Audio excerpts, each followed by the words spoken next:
Greetings. This is episode 51 of the Kratom Sobriety Podcast. I'm Charlie.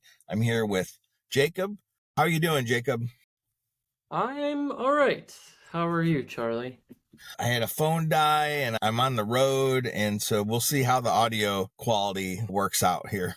All right, we shall see. So this week I interviewed Julie. So Julie talks a lot about her experience with Kratom and polysubstance addiction and her struggles to eventually get clean and sober from everything. So it's a wide-ranging interview covering a lot of different things, but mainly focused on her struggle with Kratom and eventual getting clean and getting back to sobriety. We're going to tackle the question, is Kratom an opioid? Officially, it's not an opiate because it's not derived from the poppy plant. No matter who you are, you have to admit that it has opioid-like effects. I think the best description is calling it a natural or a plant-based atypical opioid. For the most part, pure leaf is not synthetic. So most opioids are synthetic. But the atypical part is two things. One, in general, Kratom doesn't create the respiratory depression that traditional opioids do, though there is some evidence in the literature that it can decrease it some, and at higher doses it can be bad for your health. And there's been a couple cases where they've used Narcan to revive somebody. The other atypical part of Kratom is that it has these other alkaloids that are not just working on your opioid receptors, but they affect your serotonin stimulating effects. I find the debate or the discussion, it's like, is Virginia a state or a commonwealth? Technically, it's a commonwealth, but at all purposes behaves like a state. For me, and for my opinion, I would say that I classify it as an opioid for a couple reasons. One, if you just Google mitragynine or mitragynine, it's sometimes pronounced both ways, is an opioid. It even usually says that if you just Google that, and mitragynine is one of the main active components of the kratom plant. Produces dependence and tolerance in a very similar manner to every other opioid I've ever taken, which I unfortunately have some extensive experience with. It works in a very similar way to relieve pain, and it causes addiction and withdrawal on par with other opiates. I know some people say that it's like an opioid detox light or less of an issue, and maybe that's true at certain dosages, but I can say for certainty that if you take 4+ strong extracts a day and 30 grams of powder on top of it for several years, and you compare that to taking 150 milligrams of oxycodone a day for multiple years, the opioid-like part of the detox is the same. Restless legs, lack of sleep, stomach issues, depression, all of it. The exact same thing.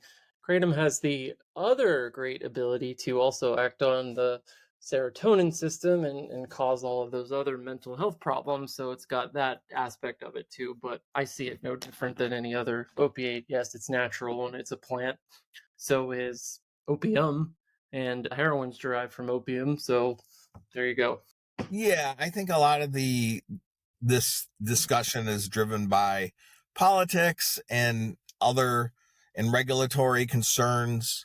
And I think it's often disingenuous. The people that are arguing that it's not an opioid.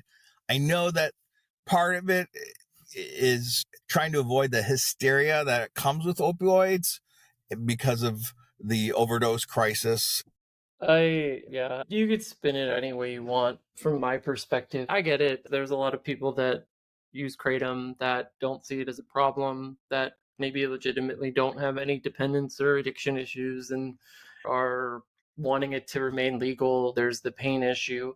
The pain issue, I think, is really interesting because I think doctors before the 90s essentially really didn't prescribe opiates unless you were having surgery or for a very short term. There was this no long-term opiates for pain as I understand it. So we used to use things like Advil and stuff like that, which I know don't cut it for a lot of people, but I think there's a reason why doctors have cut back on that. So I don't really love the let's just use kratom because it's legal. It's if a doctor's cutting you off or telling you they don't think that you should be prescribed pain medication, maybe there's something to that. And I know that's probably controversial and I don't mean to be unsympathetic, but that's a whole other topic, so we don't even have to go there. But I don't know. Unequivocally, I would say it's an opiate, whether it's atypical or not, plant based, sure, but it can cause the same problems and do the same things from a pain relief perspective for people too. Yeah, that overprescription era during the 2000s and the start of the opiate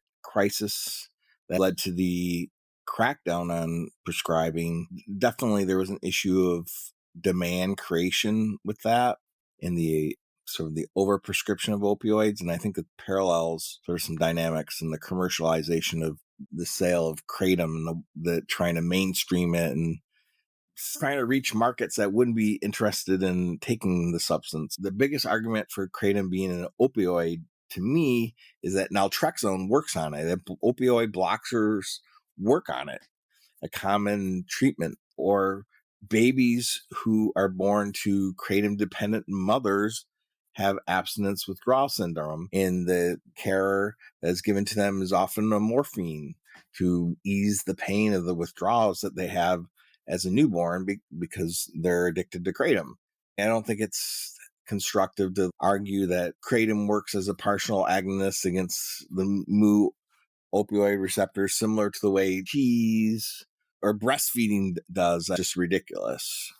So I think in the end, if you're having trouble with kratom and you're listening to this podcast and you've tried to quit and you keep relapsing, you have experiencing consequences, it doesn't really matter if kratom's an opioid or not. Just put it in the same bucket as a hard drug or as booze and don't think about it anymore. One of the challenges with kratom addiction is it's this gray area drug and it doesn't count. And if you carry over that thinking into trying to recover, it's going to be a big barrier.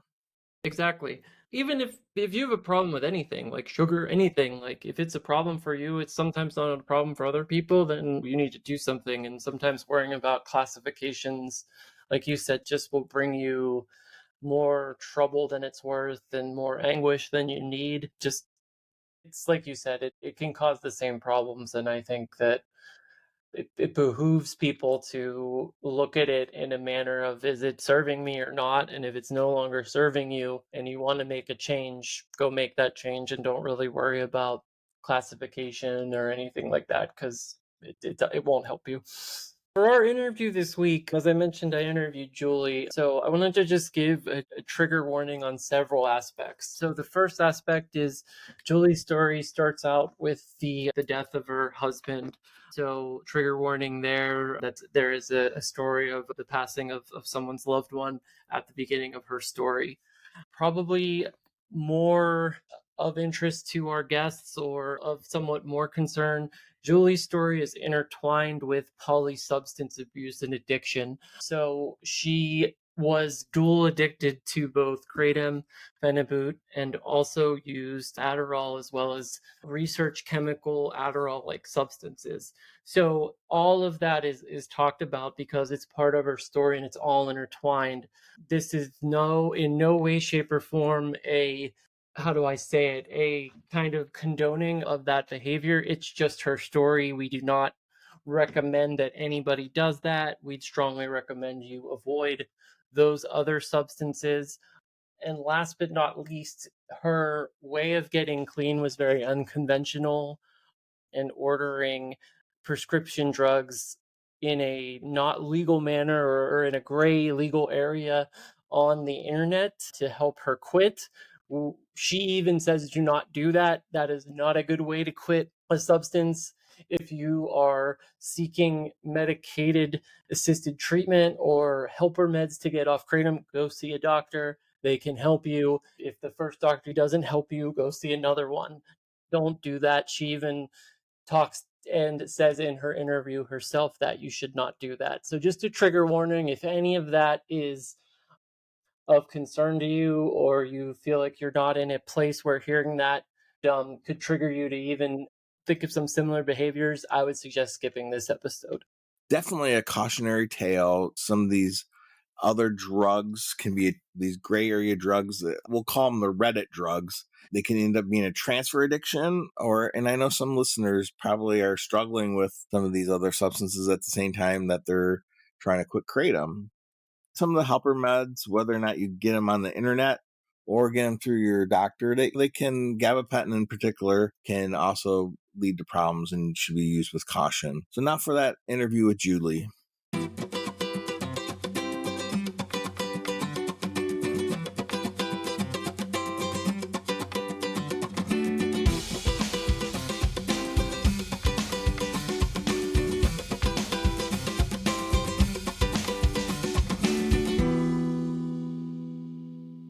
Hello, everybody. This is Jacob. I'm here with our guest tonight, Julie. Julie, how are you doing this evening? I'm doing pretty well. It's been a crazy day, but I am home and I am excited to tell the story. Why don't we just start with, how would you introduce yourself? My name is Julie. I'm 45. I live in a major metropolitan area. In a former life, I was an accountant, but my husband passed away in 2018. So after that, I left that job and stayed home with my kids for a while. And now I deliver flowers in the afternoon. All right. My condolences on the passing of your husband and all that. Any hobbies you want to share? Anything you like to do for fun, just to let the guests know a little bit about you?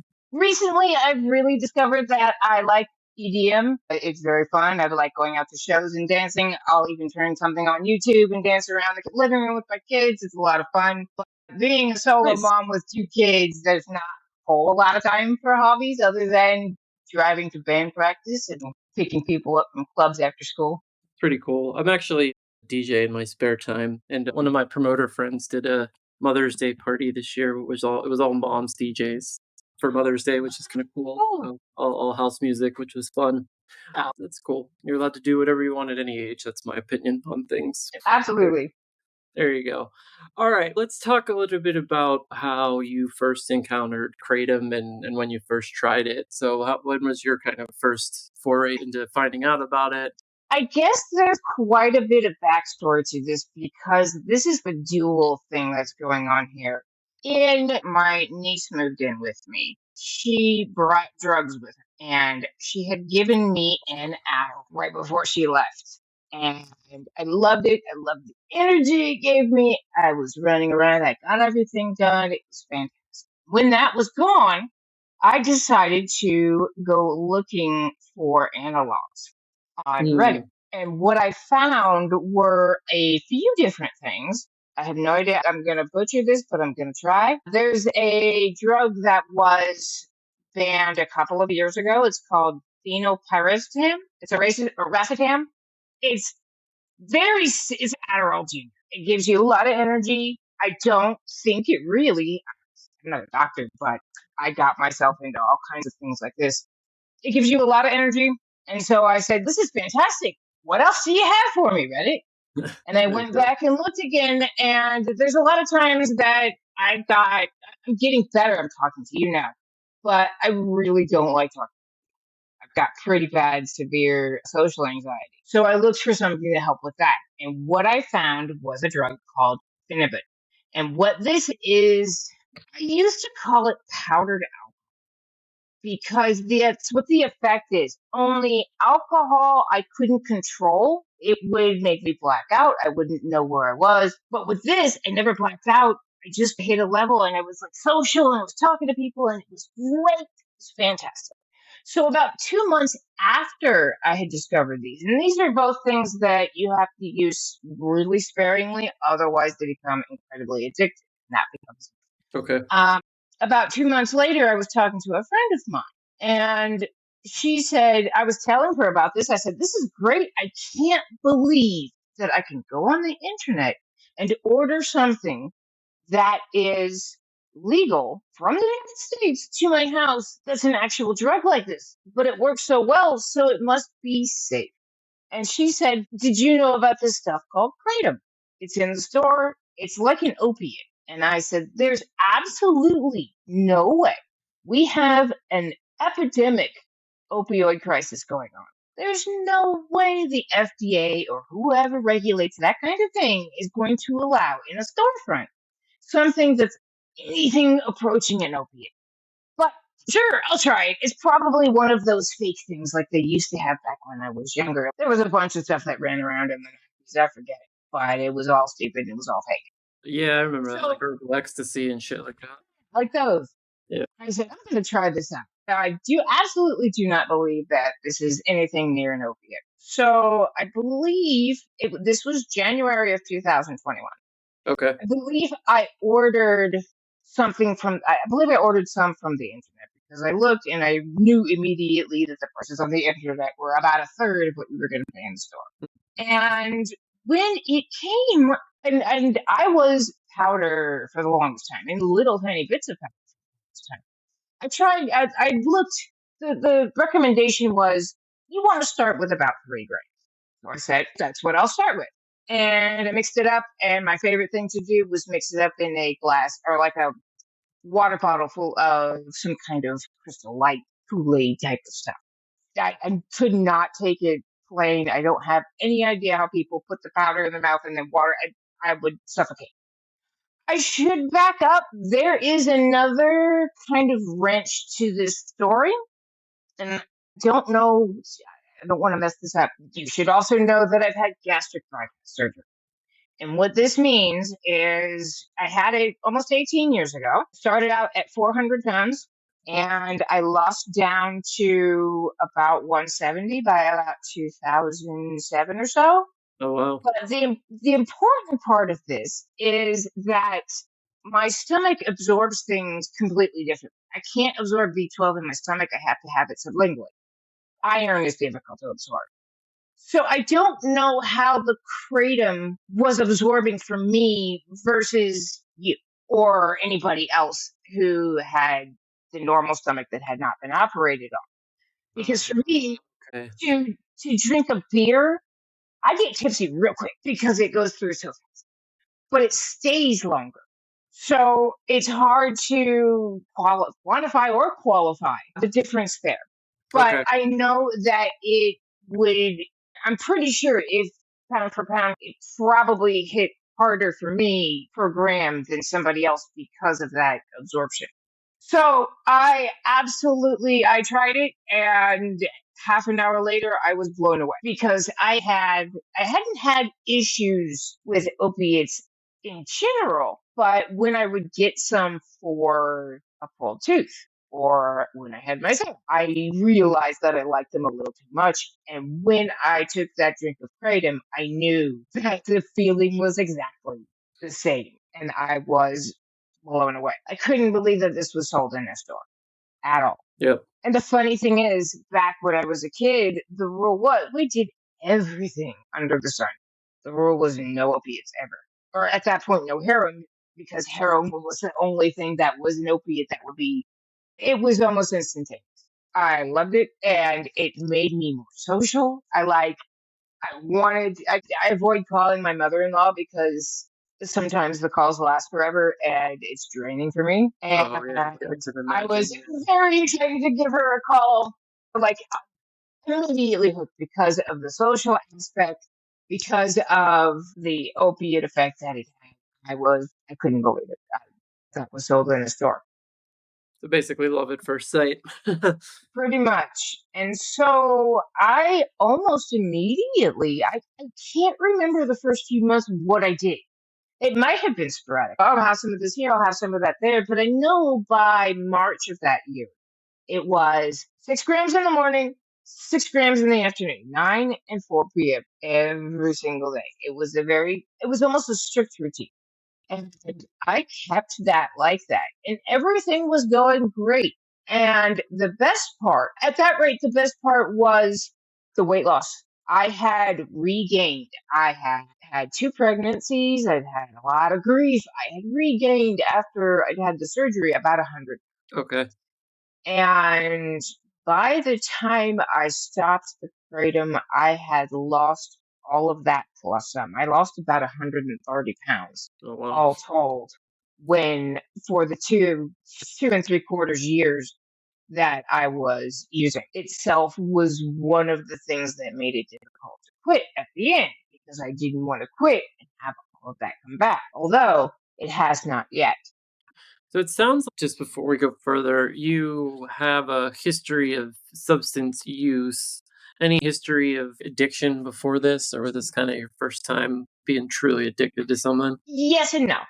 When I was a kid, eh, I tried everything. And by the time around '06, I quit everything when I was having surgery. But a couple months later, I picked cigarettes back up. A month after that, I picked weed back up. And a couple months later, well, I didn't really start drinking because at the time I had just met the guy who was to be my husband. And he was like, I don't care if you smoke weed, that's just fine. But you can't drink because every time you do, you turn into a monster. I'm not having it. Drinking was bad, but it wasn't an addiction to where I physically needed it. I dropped it and said, that's fine. I'm not going to, because it does. Every time I drink something, it turns me into a monster. So for the longest time, the only addictions I had were cigarettes and weed for maybe about 10 years. And then he died in 18. And again, I've done just about everything under the sun over the past couple of years. However, some of them I've used therapeutically, and I'll get into that a little later. All right, so you're starting Kratom at the beginning of 2021. By spring, you're using it every day. You're using phenibut. You're using a couple other things here or there. When did you first realize that, oh, I have a problem here? And like, how did that progression happen? So you went from everything was working, you felt like it was going well, but then when did you start to see like the signs that maybe this is a problem? This is a yin and yang thing because in December of 2021, I was using all three of those things together: the phenibut, the kratom, and the phenylpyristic. Can't say that word. The Adderall type of Nobody can get it, or nobody should be going to look for it. I was using all three together, and that is what the people of Reddit called God mode. And for me, it absolutely was. I was the most confident I'd ever been. I spotted a post of a friend of mine. I had a friend from a mommy message board back in 2014. She and I both had daughters in March of 2014. And my husband died in 2018. Hers died in 2020. Oh, wow. She started a program in Dallas to basically get gifts to widowed parents so their kids could see them open them. It's not so much the gift for the parent, but it's the gift for the kid because the kid looks over and why isn't mom getting anything? Because there's nobody to get mom anything. So she started this program in her area in 2020 and had sent me something. She told me about it and I said, that's great. Next year, if this works, I want to start it here. So I saw her post, I shared it, and I made a group for this. It's called Fairy Godmothers. I made a group for this in this area. I posted the information to a couple of parenting message boards. There was a reporter from the Washington Post that got back to me. It's odd, and I absolutely do not want to promote this in any way, shape, or form because this is the good side to the story that I'm telling. It was because of the combination of drugs that I was on that I was able to hold that conversation with the reporter and do so well with that and get everything started.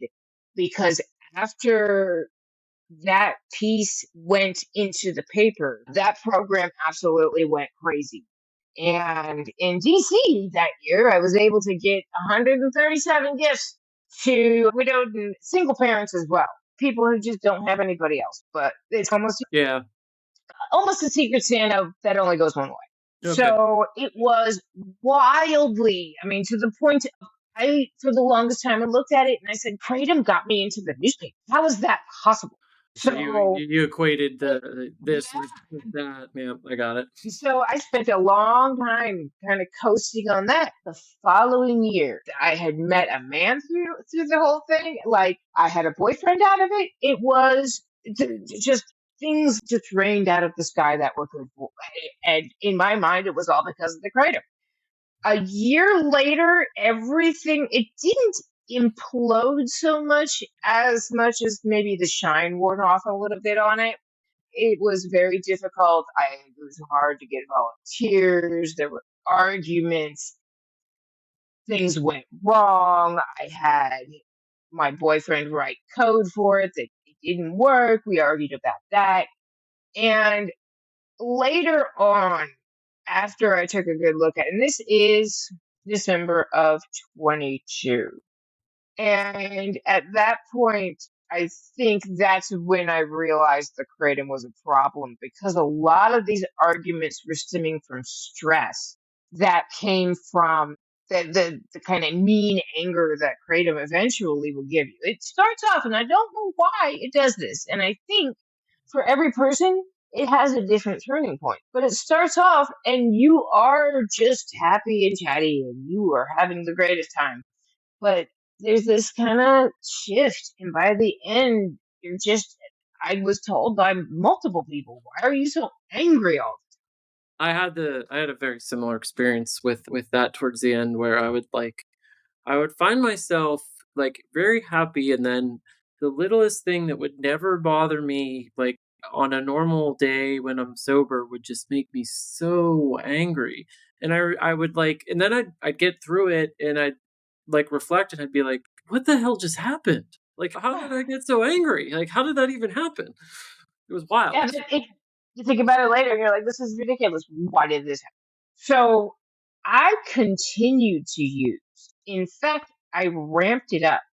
And no one has mentioned these yet, which is really surprising to me. But flower delivery gets really difficult in a couple times a year. One of these times is Christmas, and Christmas is long.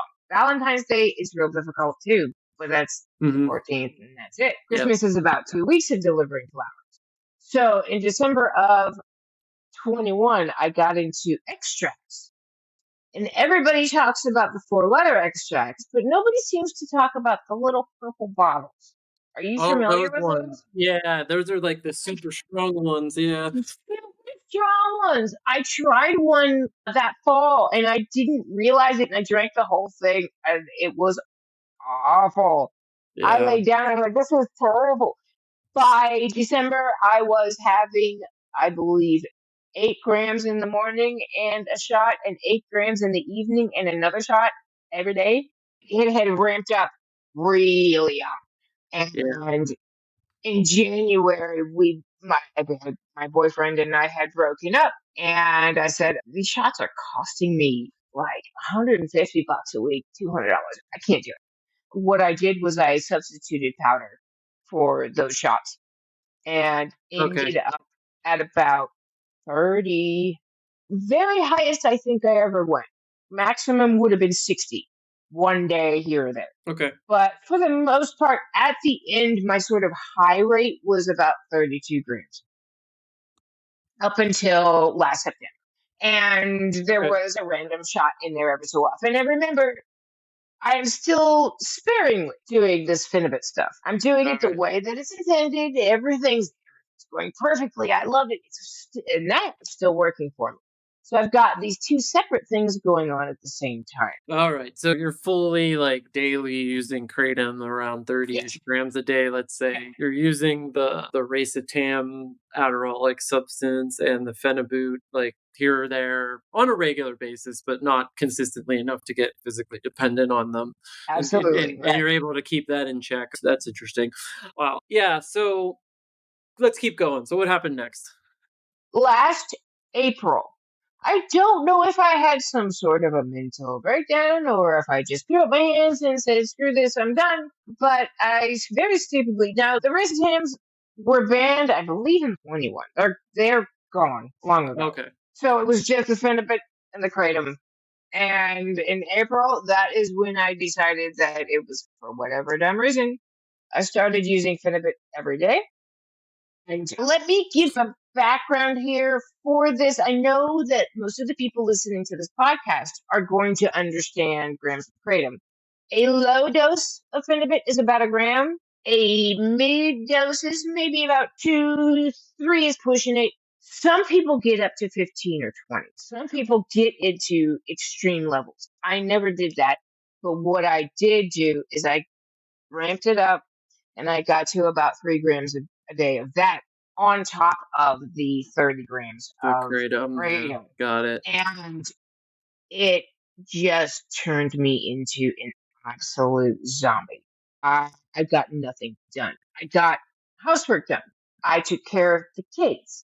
I made sure they were fed. I made sure they had the stuff they needed for school. But I wasn't functioning beyond sort of an emergency level. Yeah, because And there got phenibut, to is my understanding, it's more like benzo or something. So it's Mhm. like you're basically like taking an opiate and a benzo, which is a dangerous combination, number one. But number two can also be, like you said, really amp up. That just they potentiate the hell out of each other, as I understand it.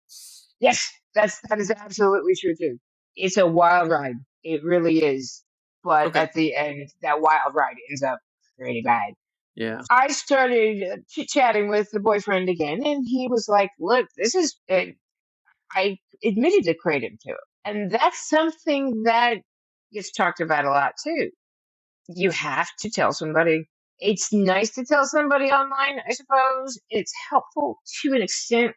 And I did that for a while, but it Yeah. wasn't until I told somebody in person, or I think but it wasn't until I told somebody in person that it was like an actual thought in my head that this stuff, it has to go. Yeah, there's an alcohol focused podcast called Recovery Elevator that I used to listen to because that was my kind of first vice. But anyways, the host calls that burning the ships, and that comes from when the conquistadors landed in Mexico for the first time. I think it was Cortez burnt all the ships, so basically they couldn't go back to Spain. They had to stay and basically conquer the Right. Aztecs. So which is a really powerful thing to do. And I had a very similar experience the first kind of year when I was trying to quit kratom. I was keeping it secret and did the online thing and relapsed like a ton of times. And then it wasn't until I finally told my spouse that I was like, "Hey, this is a thing," that I really got serious about it. Still took me 5 more relapses to get quit, but that's a whole other story. The phenibut was supposed to go first. The kratom was supposed to go second. But the thing of it is, like in the middle of September, and I looked back at myself in the mirror, and it was like there was something in my head that said, if you continue with the kratom, you are going to die. There was something in my head at that point. And I don't know how all of that works. And that's the reason that I did that. So I said, that's it. I'm done. And the next week, funny enough, my niece comes into town. She crashes on my couch. She gives me an Adderall. I took it again. What it did this time was it immediately killed any desire for kratom. It was an opposite. I did not want it anywhere near me for however long that lasted for that day. But that was that was how that started. That was how I started quitting. Because before then, I had started tapering kratom. I'd get rid of a little bit of this. And by that point, I had gotten down maybe to about 20 grams a day plus the 3 grams of phenibut. And then I realized I can't do it this way. I have to go the other direction. And it gets confusing. So Yeah, she so it had sounds like given I was just gonna say, it sounds like you started with the taper, didn't go really well, and then the no, Adderall it kind of. was not going really well, but Okay. it was like a stop sign or something. Like Yeah. stopped me in my tracks, and that's what got me the next week. In order when you're quitting phenibut, you can substitute it with a drug called baclofen. See, this is where this gets kind of wonky, and I don't want people to do this. But you can order a lot of prescriptions from the internet legally on the clear web with Okay. zero. Yeah, trigger warning. Don't do that, guests. This is what I did in order to Okay. quit. Baclofen and gabapentin from overseas. And Alright. that's what I'm willing to say about that because I don't want to promote that whatsoever. But yeah, don't if you want to try a medication to help you get off kratom, go see a doctor because they can prescribe what she's talking about. You don't necessarily have to order it online, and you shouldn't do that. No, you absolutely should not do that. Please go see your doctor. I do not want anybody to do I've never heard of anybody that's quit like this with all of these different things that kind of come into play. So my initial inclination is it's October 1st. I'm going to stop the phenibut first. Once I get rid of that, then I'm going to get rid of the kratom. And what happened was when I started this procedure of taking these two things, and I did the taper schedule that I found on there's a quitting phenibut subreddit too. It killed all desire for kratom whatsoever. Gone. Like I'd had the normal dose in the morning, and in the afternoon, I looked at it and I was like, I don't want any part of this. And I had made it, and I dumped it out. And that was October 1st at about 2 o'clock, 1 or 2 o'clock p.m. And I have not had it since. Just killed it. It was gone. I Oh don't. wow!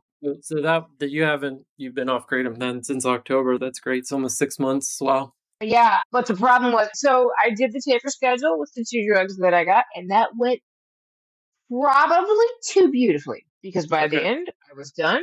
I felt normal for the first time.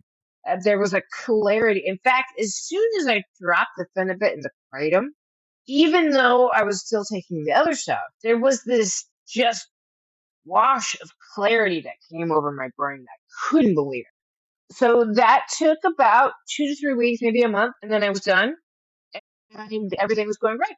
But then I had some sort of like little anxiety attack about a week later. And I still had a store of gabapentin.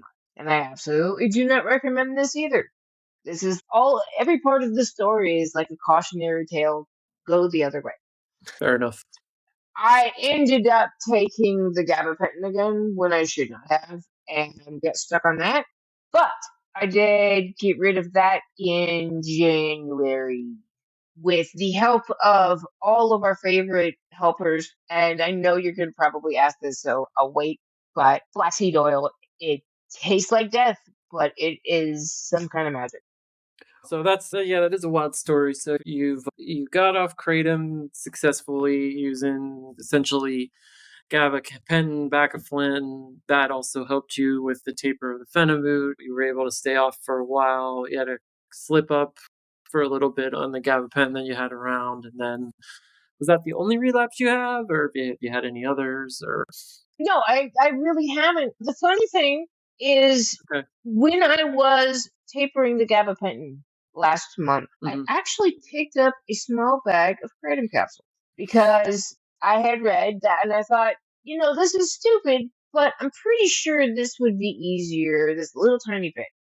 And actually think about it. I need to throw it away. Still, I have it in my safe, and it's still Throw it sitting there. away. And Throw it away. I think Set it about on it, fire. Do I something. should do that, and then I forget, and I go off and do something else. But no, I haven't touched either phenibut Okay. or kratom since the 1st of October. And then the gabapentin was a little bit of a sticky situation, but that's gone too now. So I am back to my favorite drug of choice.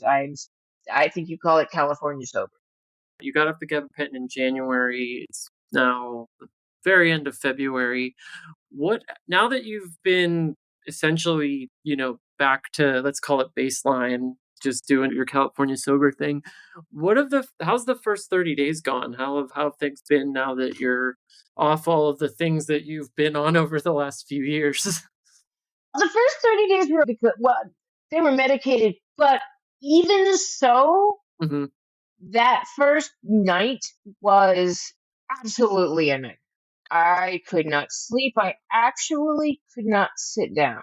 My whole entire body was so restless that I had to stand up. I couldn't. There was nothing I could. I sat down and it hurt so bad.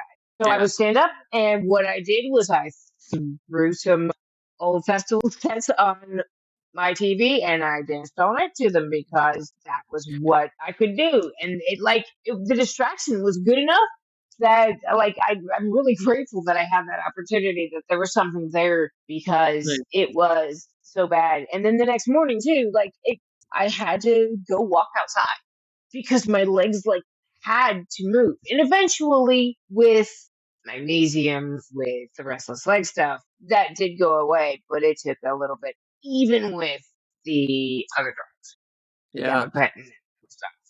So get everybody.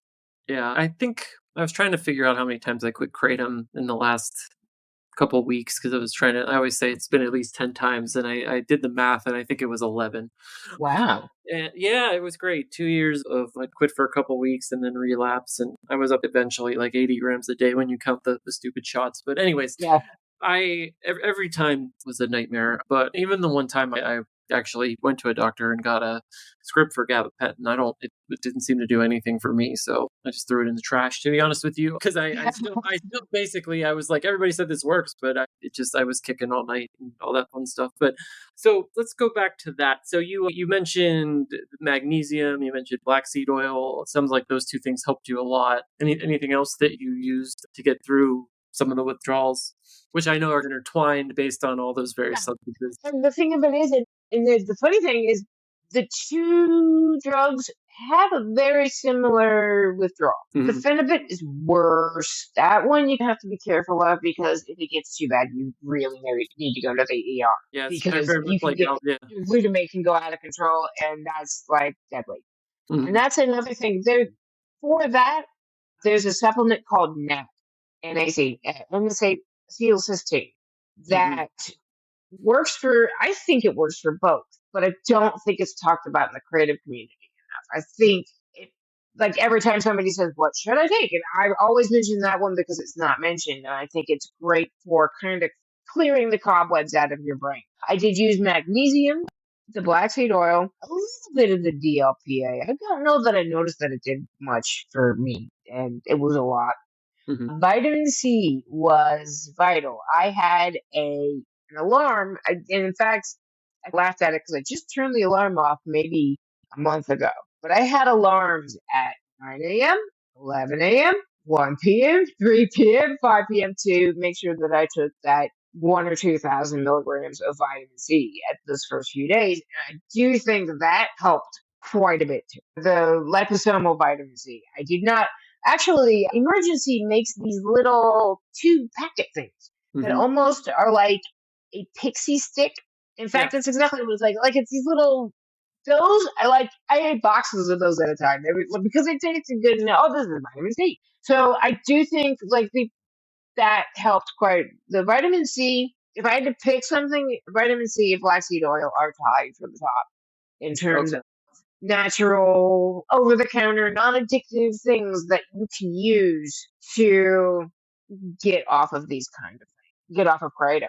All right, that is your story of how you got into addiction, how it progressed, all the various substances you used, how you ultimately quit, and where you are now with about what's your actual abstinence date from everything except the obviously the California sober medical marijuana stuff.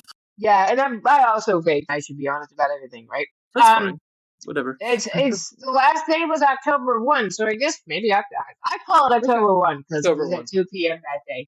So it's about 4.5 months. Oh, close to 5. I guess the first is next week. Yeah, very close to 5. That's awesome. Now that you've gone through this experience, I guess first, do you consider yourself to be in recovery? Are you doing anything to support recovery and to make sure that you can stay on the straight and narrow, or stay in using substances that you're comfortable with and not go back to this? I had one of the reasons I got off of the gabapentin last month is I had a meltdown. I didn't realize, because I'm not a doctor and I got it from overseas, so I got no instruction because you cannot mix it with alcohol. Yep. I didn't know that. And that's what I did, and things got bad.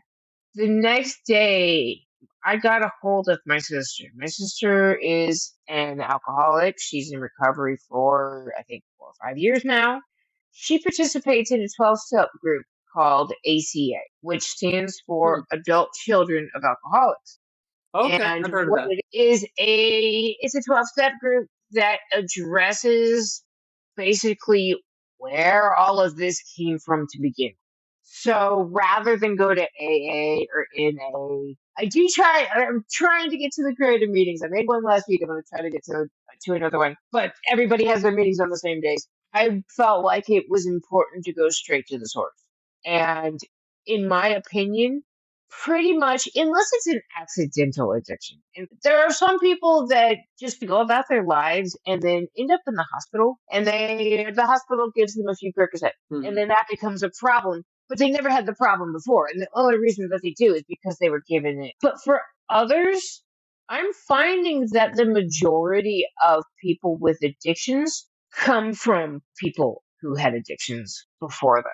There's a good number of, I don't know percentages, but in my mind, I think it's over 50% of the people that are addicted to substances have parents that are also addicted to something. It's definitely up there. I know, like, for me, my father's family is full of addicts and alcoholics, and there's a genetic makeup to it for some people.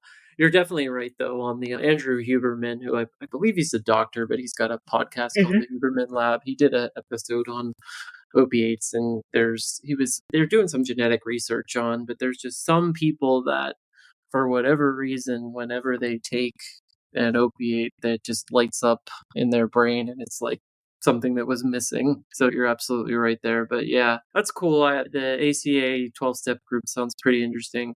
I just like to ask because there's so many different things you can do for recovery, and I think for our guests, it's good to hear what everybody's doing for their recovery. So let's start to move into some positive questions and get out of the Kratom addiction story maybe a little bit. So what's your life like today, Kratom free? How have things been going, and how's your life now that you're not on the other substances too? Much better. My brain is way clearer. I wasn't really getting anything done before, and now I'm starting to make progress on home improvement things that I had put off for years and years, on other kinds of things that I had put off. So it's more clear. It's not that you can't quit a substance and then everything the next day is like sunshine and rosy, because I spent almost 3 years just not being present. So there's still, even at for almost 5 months, there's still a lot of work to do to get back. But it is 100,000% better than it was 4 months ago, 5 months ago. And I would recommend to anybody who is thinking about quitting that it really is tough in the beginning, but it is so worth it after you get past the first part. Yeah, I love that answer. There's this pink cloud that you have as soon as you're like through the withdrawals and you're starting to come back, and you're like, everything's great. But then life happens, and that's life. Life isn't going to be 100% positive all the time just because you're sober, or just because you've eliminated something that was negative in your life. It's going to be up and down, but at least you'll be able to experience that and deal with the downs a little bit better, and the lows aren't as low. The highs might not be as high, but it's life on your own terms. So that's good to hear. What advice would you give to somebody who's thinking about quitting Kratom, or realizing they have a problem with Kratom and thinking about it, trying to stop? Absolutely. The biggest piece of advice that I could ever give anybody is talk to somebody. That we said it earlier, that is the absolute biggest piece of advice. The second biggest piece of advice is plan. You might be tapering, you might be going cold turkey, but it doesn't matter. Either way, you need to have some sort of a plan for what you're doing. In preparation for this podcast, after you make the plan, get a notebook and write down every day as you are quitting how you feel, what's going on, what you've taken. Because that way, when I was preparing for this, I had a spiral notebook that I had written everything down in. And there are so many capital letters that say, don't ever do this again. This is the most horrible thing that I've ever been through. And once you get past it, you kind of forget. So for me, that it was shocking to look back at this thing, and it's like, never ever do this again, in big capital letters underlined and all of this stuff. And so I think it's real important as you quit, as you're going through the acute phase, keep some sort of notes about what's going on so that later on you don't forget. Because to me, when I found that, when I was looking for that the other day, it cemented so much. It cemented, wow, yeah, I never want to touch this stuff again. Now I remember how terrible that was. Look how horrible my handwriting is on this page, because I can't hold a pen to write it. And that would be my second and third. And after that, supplements. Supplements are key. Like I said, black seed oil, it tastes like death, but it's magic in a bottle. I Yeah. don't understand why. I actually sent some to a non-addict friend of mine. She's got anxiety, but for whatever reason can't afford to go see somebody to get the right prescriptions. And I said, let me Amazon you some of this. We use this to get off of stuff. It might help you. And she tried it and she said, wow, yeah, this kind of helps just with generalized anxiety from somebody who doesn't Interesting. touch anything. So I think Yeah. it's the most fantastic stuff ever. I recommend it to everybody. Maybe I'll have to try some. That's all really good advice. I think your top two would be my top two too. I think telling someone, like we talked about, is really important, especially in person or someone that you know personally that can hold you accountable and check in on you. And then, yeah, making a plan. And if that plan doesn't work, make another plan. Someone said it on this podcast, but don't quit quitting, I think is another really good one. All right. I think two or so more questions. So, if let's switch it up a little bit. You mentioned that you EDM and that you were dancing to some sets while you were trying to kick. What's the best kind of festival or event you've gone to? What would be your number one? I've only gone to one festival. I went to Wobble Coliseum in 22. And I got hooked. But I have kids, so it's difficult to get out. I've been to Yeah. a few shows. I'm absolutely in love with Ellis Dream. He is my favorite. And that actually, I'd love to dig into that. That actually is something really cool because this guy incorporates meditations into his music. And to me, some of this stuff sounds a lot like 12-step stuff.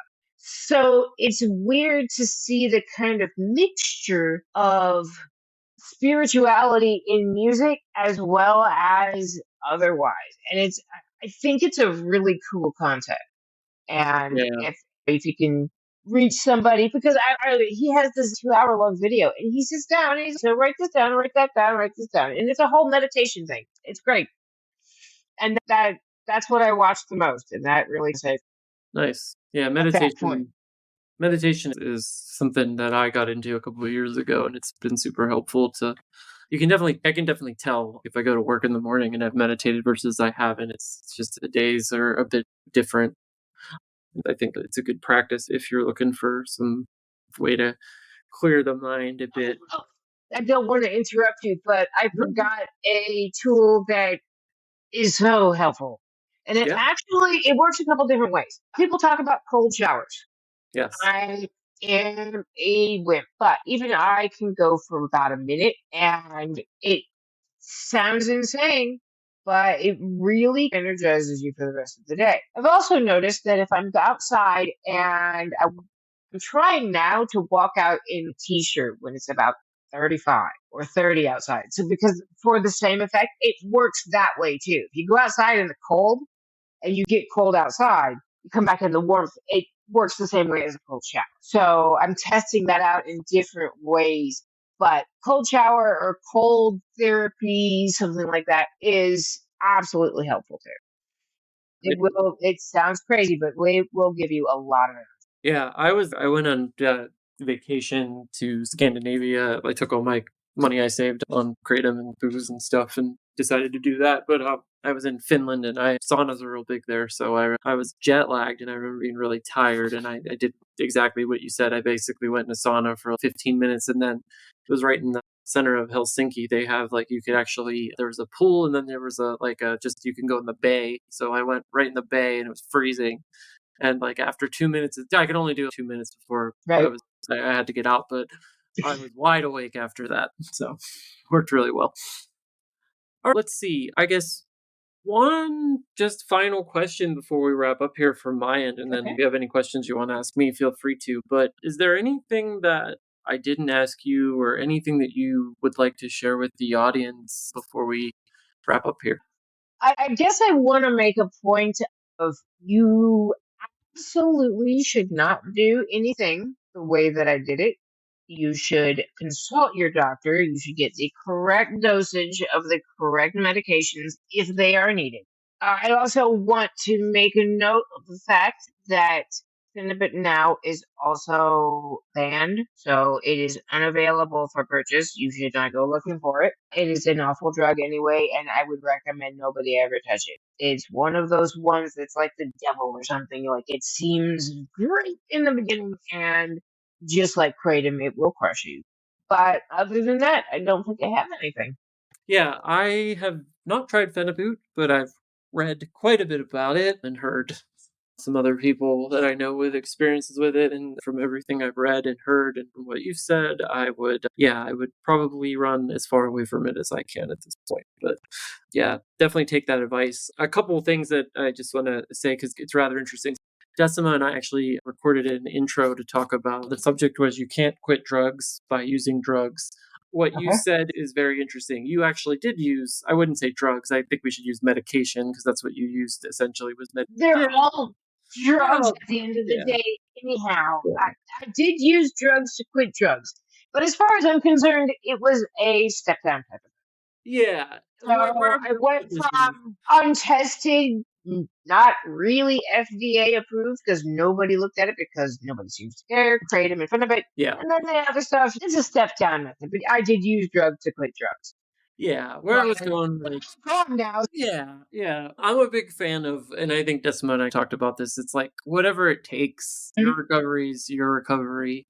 I'm glad that it worked for you. Like you said, I don't think, and I'm glad you acknowledged it. I wouldn't recommend you go that route. I think all the substances that you use, probably with the exception of phenibut and the racetam, but the gabapentin and the other stuff, like the doctors can prescribe that and do frequently prescribe Right. that for withdrawal. So it is quite readily available. And I think with gabapentin, doctors are more willing to prescribe it because it can be habit forming. It can be cause physical dependence, but usually a week or two prescription isn't going to end you into trouble.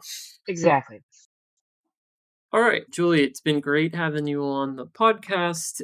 Is there anything you wanted to ask me or any final things before we wrap up?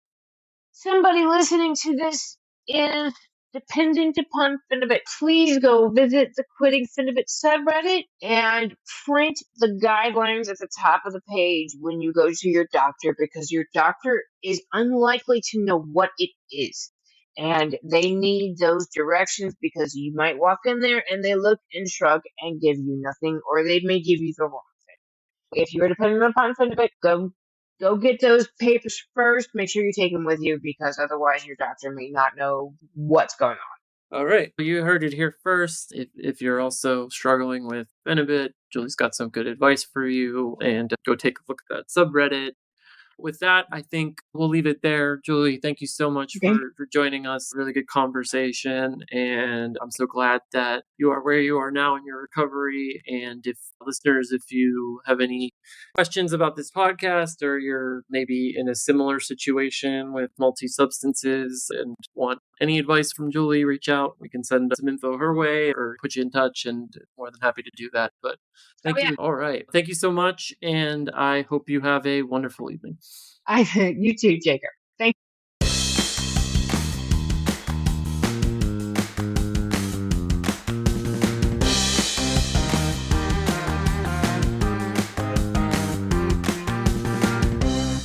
Hello, everyone, and welcome to this week's segment of Kratom in the Headlines. The article headline states CDC warns that Neptune's fix gas station heroin, quote unquote. So, the main ingredient of Neptune's fix is a substance called tianeptine. I'm actually starting to think that tianeptine may just be Kratom's redheaded stepsister. The article quotes a lady from Alabama that was interviewed. She stated that her addiction to tianeptine was just as bad as heroin. They also talked to a toxicology expert who said that it acts just like an opioid when it comes to stopping the substance and withdrawals. This is the same story all over again as with Kratom and these feel-free shots. These are, again, the little shots that you're going to see on the gas station shelves right next to the 5-hour energy shots. There's no regulations on these products. And just like with Kratom, the FDA has linked these products to seizures. So the article goes on to talk about some other substances that are found in the product Neptune's Fix, specifically kava and two quote unquote synthetic pot chemicals that they never did go on to specify. Again, this is another reminder of just how badly we need regulation of these opioid products that are being sold in these gas stations. These actually aren't the only products that are being sold along with these Feel Free and Neptune's Fix shots and other Kratom products. There's a lot of other products that are sold with zero regulation and completely legal. I think that it's important for us to actually discuss some of these other substances that we have been seeing in the news that aren't necessarily opioids, but they are catching people off guard a bit when it comes to their addictive nature. So we've already talked about kava, which is included in the Neptune's Fix shots as well as the Feel Free shots. They have entire kava bars in some states. In fact, a lot of Kratom users were actually introduced to Kratom due to it being another substance offered in these bars and products. Name your poison. So another one that we keep hearing a lot about is a really scary one called phenibut. We aren't here to talk about these substances as a way to inspire or trigger people to try these products, but this one does hit home for me particularly. And I think it's important that we mention these products because they can be insidious and sneaky. So, my daughter is a brand ambassador, and she was once given a small case of these little bottles of shots called Limitless. She had taken one of them during the event, and she really hated how it made her feel, not only that night, but the next day. She said the withdrawal and as she didn't call it withdrawal, she called it the hangover was just awful. So she brought them to me. Me being the experimental person that I am, of course, I gave them a try. I noticed a very uplifting effect from these shots. So I actually posted about the shots on a Quitting Kratom Facebook group that I'm a part of on Facebook. So it didn't take long for people to quickly point out and warn me that those shots included phenibut and that they were very dangerous. This led me down the rabbit hole of researching, and I will say I did continue to take it a few more times after that just because I'm an addict. And I'm here to say that they are no good. They are so dangerous. They also cause seizures. They're highly addictive, and the withdrawal is pure hell. So please be aware of this product called phenibut. I personally understand very well how desperate we sometimes feel when it comes to quitting Kratom and when we do quit. Kratom can leave a hole that we often try so hard to fill with other substances to kill that craving. And let's just face it, the truth is that no matter how hard we try to fill it, nothing fills that hole. We just cannot do it with another substance. What finally clicked for me was putting in the real work toward recovery. We all know there's no one magic cure or answer. But when you put all of the healthy things together, eating right, getting some exercise, getting sunshine, meditating, support groups, meetings, all of these things, they just fit together and synergize perfectly. And eventually they do fill that hole left by Kratom until it just isn't there anymore. I'm a big fan of supplements like vitamins and amino acids for the chemicals and nutrients that we may be deficient in.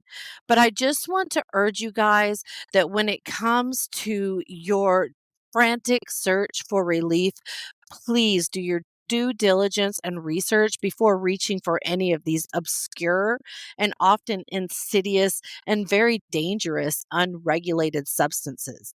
In the meantime, keep on keeping it kratom free, you guys.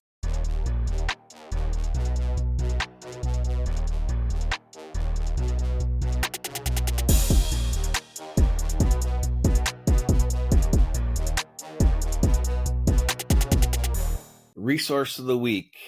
It'll be a short one.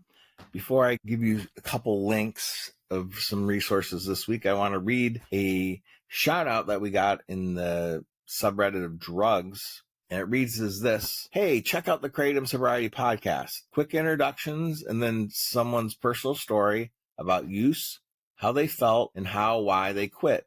These are short and sweet for the most part. You'll be surprised how often you identify with somebody's use, sobriety, and the quickness in which you realize you can quit too. The 3 hosts are regular people, and no one beats a dead horse. Be well. Thank you for that kind comment, stranger, on the internet, and we hope it's helping people. So I have 2 links to resources that I want to share with you for as resources of the week. First is there's this dedicated site that a volunteer did, Joey, actually a past guest on the show. He set up www.kratommeetings.com, and it'll have the updated meeting schedule if you ever find yourself, when is that meeting? Because I know it can be confusing. Or if you want a link to the Zoom or the Google Meet, you can just go to www.kratommeetings.com. And also, the Quitting Feel Free subreddit created a new Facebook page for quitting those Kava Kratom blue drinks. And if you'd like an extra level of support, I'll put a link in the show notes for you to join that Facebook page, which is now private. So thanks for listening. And until next time, keep it Kratom free.